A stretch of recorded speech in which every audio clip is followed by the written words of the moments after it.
প্রায় 40,000 নিহত মানুষের রক্ত আর বোবা আর্তনাদ চাপা পড়ে যায় জাতীয়তাবাদের উগ্র আস্ফালনের নিচে।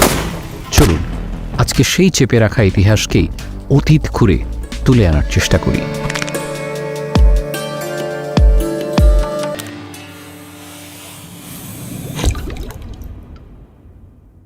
1948 সালে তোলা বিখ্যাত একটা ছবি হয়তো আপনারা অনেকেই দেখেননি।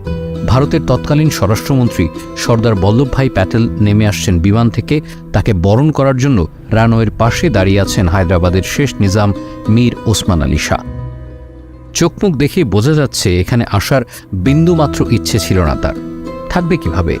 কয়েকদিন আগেই যিনি ছিলেন হায়দ্রাবাদের একচ্ছত্র অধিপতি, হায়দ্রাবাদের মাটিতে যার কথা ছিল শেষ কথা, যিনি ভারতের প্রধানমন্ত্রী জওহরলাল নেহরুর মুখের ওপর ফোনের লাইন কেটে দিতেন, সেই লোকটা নতজানু হয়ে দাঁড়িয়ে আছেন মন্ত্রী পদমর্যাদার একজন ব্যক্তির সামনে। এটা তিনি নিজেই মেনে নিতে পারছিলেন না।